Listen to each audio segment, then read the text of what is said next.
I just finished a client call when the notification slid across my screen. At first, I thought it was spam, one of those phishing attempts that slip through the filters. The subject line was too abrupt, too cold.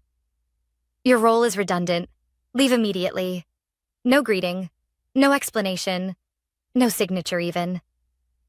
Just those 7 words, like a bullet fired into 22 years of loyalty. I sat there, fingers still resting on the keyboard, listening to the hum of the air conditioning. Outside, the office buzzed with its usual rhythm. Phones ringing, printers clattering, someone laughing too loud at a bad joke. Inside my chest, though, everything went still. I didn't cry. Not yet. I didn't scream, though my throat burned for it. I just stared at the email and felt the weight of every late night, every weekend sacrificed, every 5-star review I had personally delivered for this company. 2 decades of excellence erased with a single automated dismissal. I read it again, slower this time, as if the meaning might change. It didn't. I leaned back in my chair and let the silence settle. It wasn't anger that came first. It wasn't sadness either. It was something quieter, something sharper. The kind of quiet that comes before a storm. They thought I would pack up quietly, shuffle out like a relic, and disappear into irrelevance.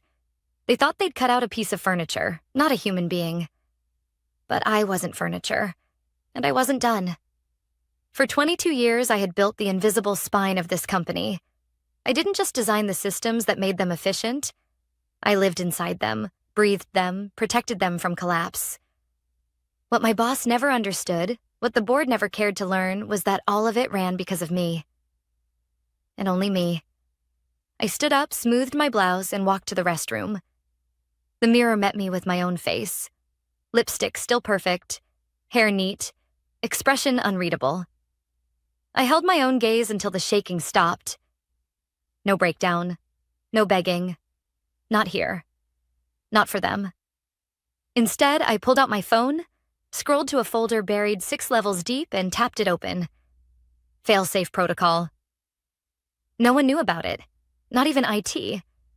Certainly not my boss. It was my insurance policy, born years ago during a crisis no one but me remembered. At the bottom of the screen was a single button, a kill switch. I didn't press it. Not yet. But just knowing it was there steadied me. Back at my desk, I started packing. Slowly, deliberately. Not the trinkets they gave me for Employee of the Year. Not the glass cubes engraved with empty slogans. Those meant nothing now. Instead, I chose carefully. The brass fountain pen from my father. My daughter's first-grade drawing, folded and faded. The small stone I kept from the beach the year my marriage collapsed, and I somehow survived. Things that mattered. Things that reminded me who I was outside these walls. As I packed, the email sat open on the screen, glaring back at me. My mouse hovered over the reply button more than once, but I didn't touch it. Words wouldn't serve me here. Not yet. That's when the second email came in. Please ensure you hand over your access cards, laptop, and any remaining company property to HR by 5 p.m. No signature again. No human voice. Just policy. It struck me, not as cruel, but as cowardly. 22 years of loyalty, and my boss didn't even have the decency to face me. I smiled. Just a small, bitter curve of my lips. Because in that moment, I understood something they never would. They weren't the ones in control. I was. When I finally walked out of the office, I didn't slam doors. I didn't shout or curse. I simply carried my box of belongings down the hallway while the hum of broken whispers followed me. Some coworkers looked away. Some looked guilty. And 1 or 2 looked almost relieved, like they thought it could have been them. Let them wonder. I kept walking, every step measured, every beat of my heart steady. They thought I was leaving quietly. And maybe, on the surface, I was. But what they didn't know, what none of them could have guessed, was that the kill switch had already been armed. Hidden. Waiting. And when the time came, I would flick it. And the empire they built on my back would fall with one command only I could reverse. I reached the parking lot, put the box on the passenger seat of my car, and sat for a moment in the quiet. The sun dipped low behind the building that had swallowed half my life. For the first time in years, I didn't feel owned by it. For the first time in years, I felt free. But freedom wasn't enough. Not anymore. This wasn't just about losing a job. It was about betrayal. And betrayal demands an answer. So I started the car, gripped the wheel, and whispered to myself, "They wanted me gone." Fine. But they're about to learn what redundant really means. I didn't go home right away. Instead, I drove to the waterfront. It was my place, the spot I always went to when the world tilted sideways. A crooked old bench overlooked the harbor, the paint peeling, gulls circling like restless thoughts. I sat there with my box of belongings beside me, and the company's email still burned into my mind. Redundant. A word meant to describe broken furniture or outdated software. Not people. Not me. I breathed in the salt air and let the silence wrap around me. And slowly, anger began to seep in. Not the hot, reckless kind that burns fast, but the cold, steady kind that sits in your bones and sharpens into resolve. Because they hadn't just taken my job. They'd tried to erase me. For years, I'd been the invisible scaffolding that held the company upright. Most people didn't even realize that the systems they bragged about to investors, the seamless client portals, the automatic reporting dashboards, even the fraud detection modules, were my designs. My hands had built them. My mind had woven the connections no one else could see. And deep inside those systems, buried beneath layers of security protocols and firewalls, I had left something behind. A shadow key. A kill switch. It wasn't malicious when I first wrote it. Back then, it was insurance. After a server crash in my 10th year, caused by a reckless junior exec who overrode a firewall, I realized how fragile everything really was. So I designed a hidden failsafe, a way to regain control if the official chain of command ever failed. No one approved it. No one even knew it existed. It answered only to me. For 12 years, it sat there quietly, never touched. Until now. The company thought they were untouchable, but in their arrogance, they forgot something vital. Systems aren't just code. They're human.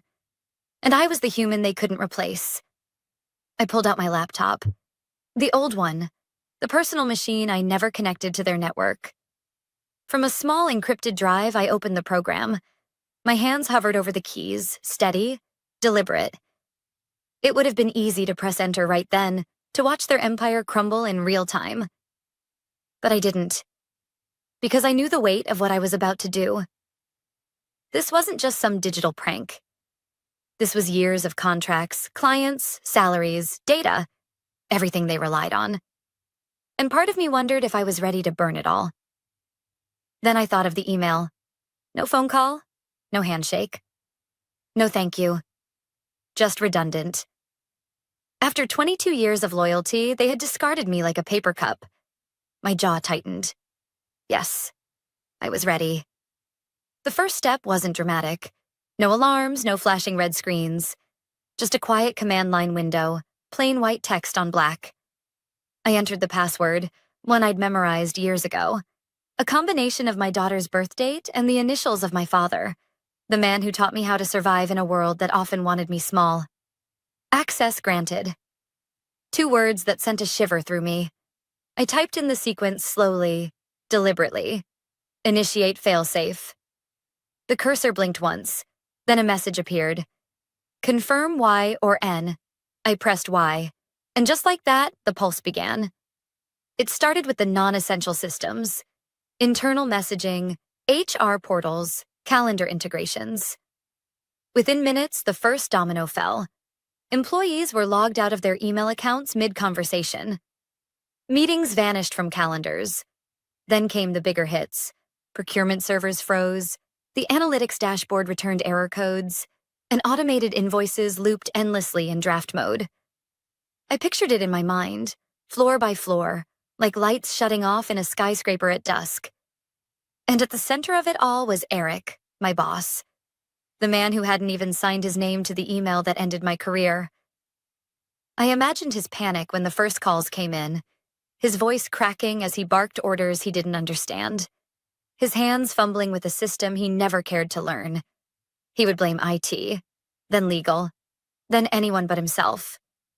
But sooner or later, his eyes would turn to me, and I wanted him to. I closed the laptop and leaned back against the bench.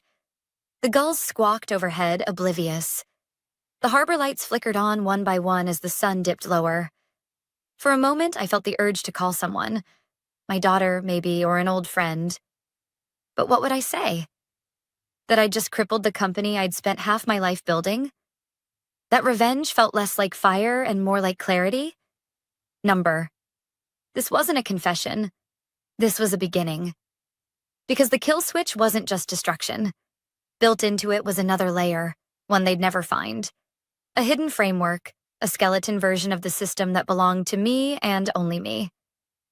While their servers choked on errors, mine hummed quietly in the background, untouched. I hadn't just shut them down.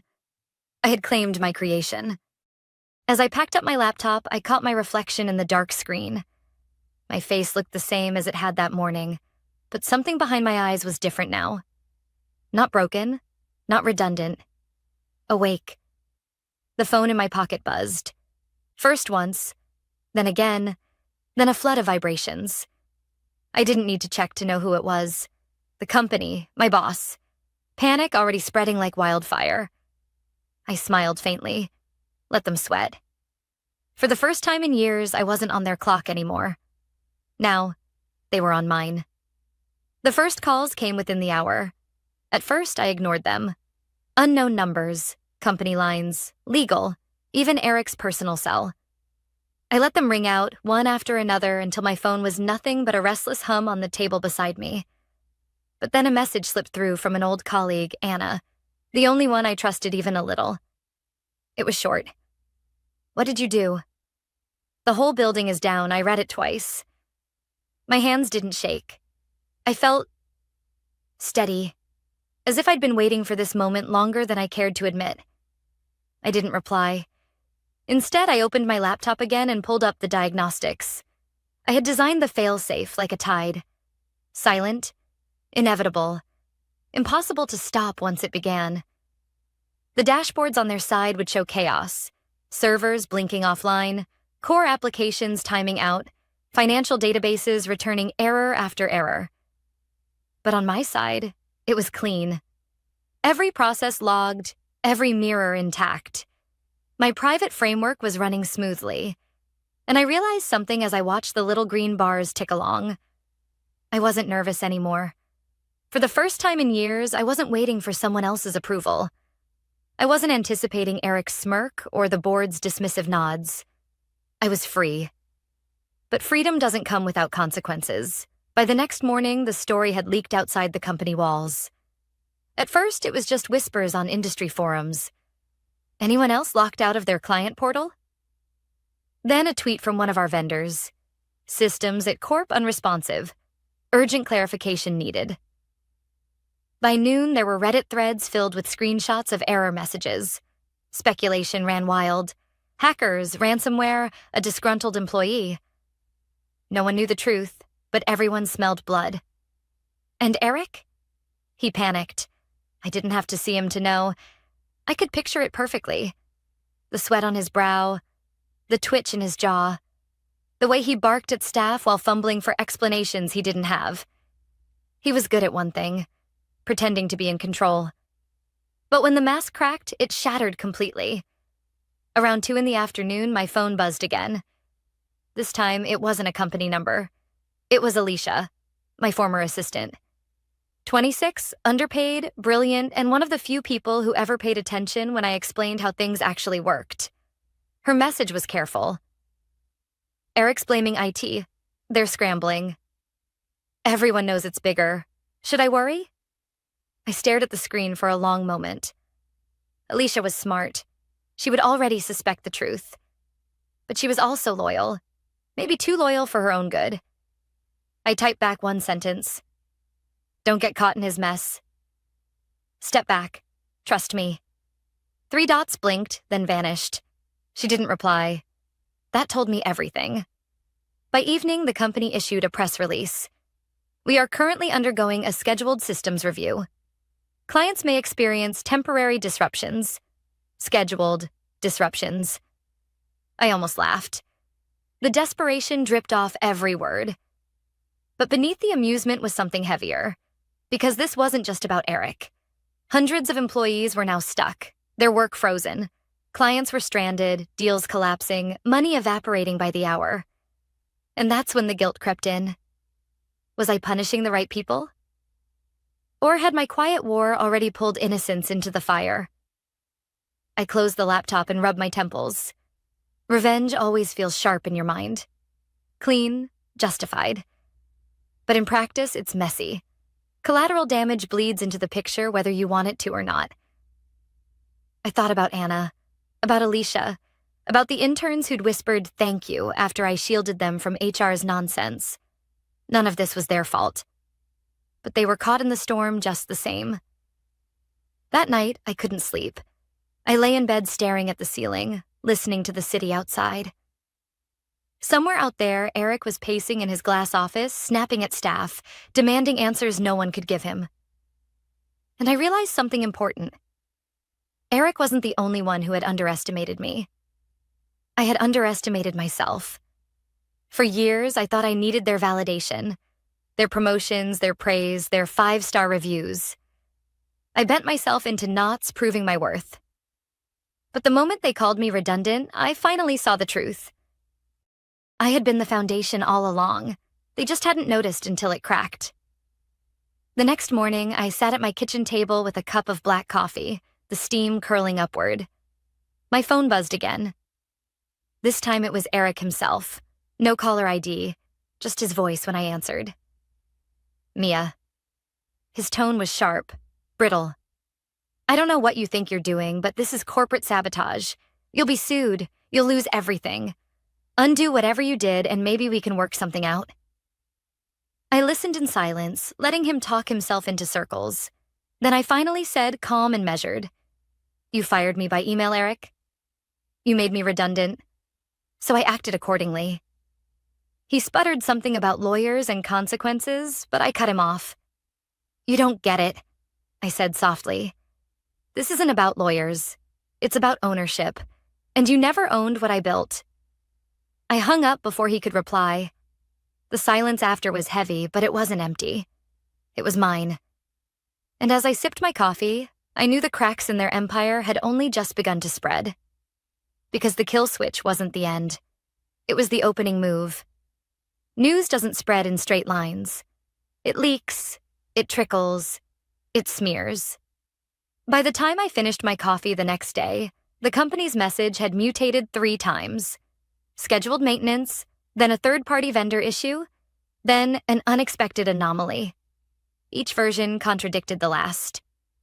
People can forgive bad news. They don't forgive lies that shift every hour. I kept the laptop closed and made a list with a pen. When the world gets loud, paper helps. Line 1, protect innocence. Line 2, document everything. Line 3, decide what to build, not just what to burn. Protect innocence meant Alicia first. I called her on a number she'd given me years ago, for emergencies that aren't in the handbook. She answered on the second ring, voice low. "They locked the IT floor," she whispered. "Eric's camping in the war room. He keeps saying your name like he's chewing it." "Step back," I said. "Back up your own work to a personal drive if you can do it legally. Don't execute anything on his orders you don't understand. And don't let them pin this on you." "I won't," she said. A beat. "Mia, did you do this?" "I made sure the system can't be used against the people who built it," I said. "That's all you need to know." Silence. Then an exhale that sounded like relief and fear braided together. "Okay."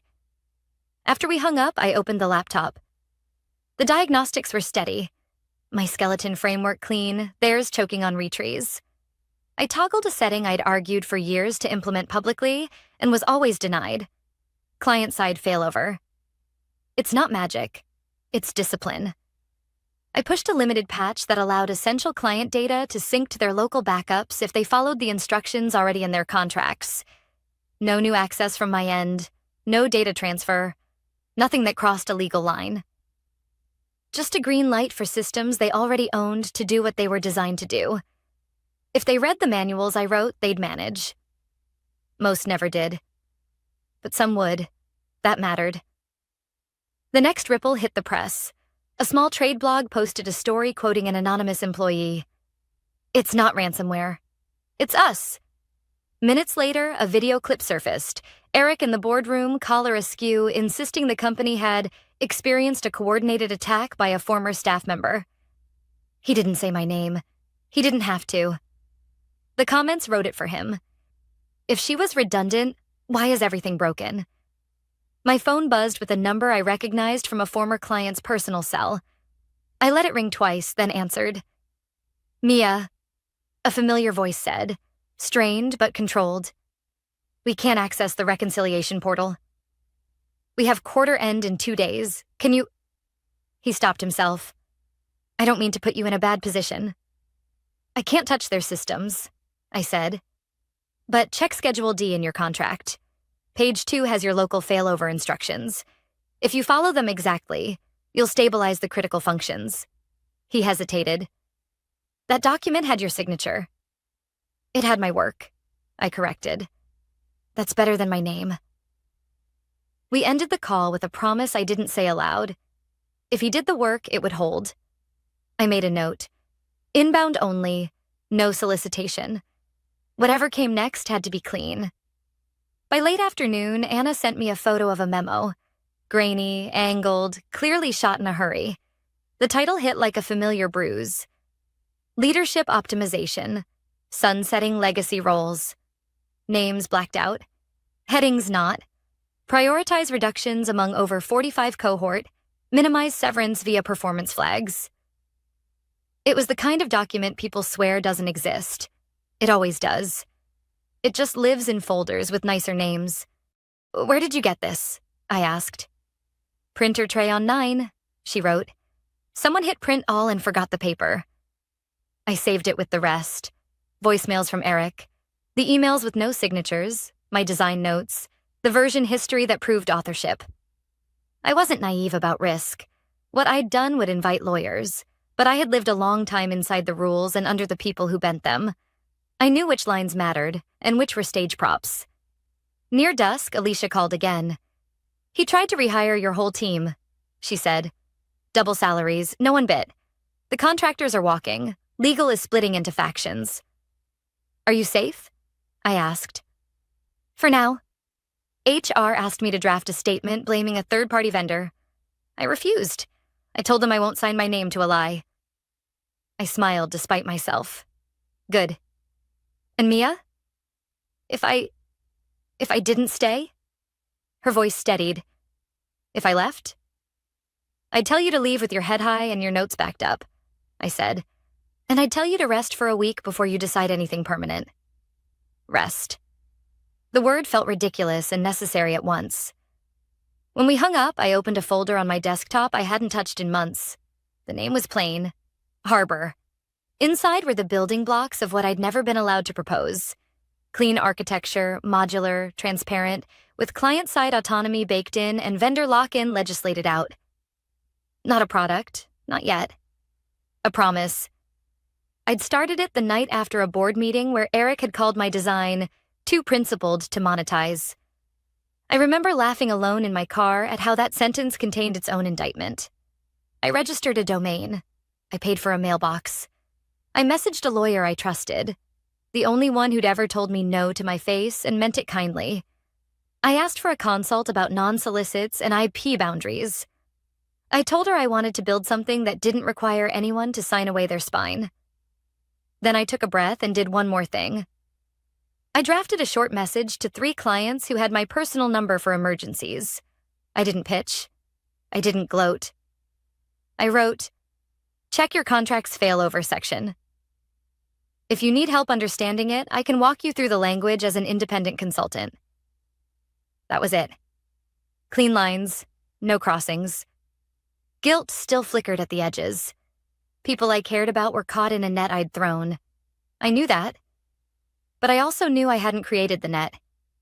I'd inherited it, patched it, strengthened it, and been rewarded with an email that treated my life's work like clutter. I closed the laptop and stood at the window. The city was a grid of small lights, each one a person trying to keep something standing. Systems are human. That was the message no one ever wanted to fund. Build as if people matter, and you build things that last. Pretend they don't, and the first hard win shows you what you've really made. My phone buzzed one last time before I slept. A text from an unknown number. Are you accepting private contracts under a new entity? No name. Just a question that felt like the start of a bridge. I didn't answer yet. I stared at the blinking cursor in the message box and pictured water, the bench, the gulls. Burn or build. I had done enough burning for one lifetime. Tomorrow I would choose. The morning after, I woke up without an alarm for the first time in years. No inbox waiting like a hungry mouth. No calendar stuffed with meetings that went nowhere. Just silence. For a moment, I lay there listening to the radiator tick, the city stirring outside, and wondered if this was what peace sounded like. But peace wasn't the same as purpose. And purpose had been the one thing the company couldn't take from me, no matter how many times they tried to bury me under younger hires or dismissive titles. On the kitchen counter, my laptop waited. The harbor folder was still open. Clean diagrams, untested frameworks, a skeleton waiting for flesh. I poured myself coffee, sat down and stared at it for a long time. If I pressed forward, there was no turning back. It wouldn't just be a side project. It would be the thing. My thing. And I was old enough now to know that mattered more than another plaque or another 5-star review. By mid-morning, Alicia called again. Her voice was steadier than yesterday. I walked out. She said simply, "How do you feel?" Terrified. Free. Both a pause. What now? I thought about lying, about telling her to find something safe and quiet. But Alicia wasn't built for quiet. She was sharp, disciplined, the kind of mind I'd once been before years of corporate erosion dulled the edges. What now? I said, is up to us. I'm building something new. Not another company that chews people up and spits them out. Something that stands because people stand together.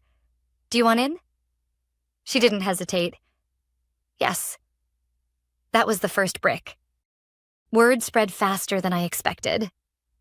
2 of the contractors I'd quietly advised during their own layoffs reached out. A legal consultant who had once beaten us in arbitration sent me a message. If you're building, I want to help keep it clean.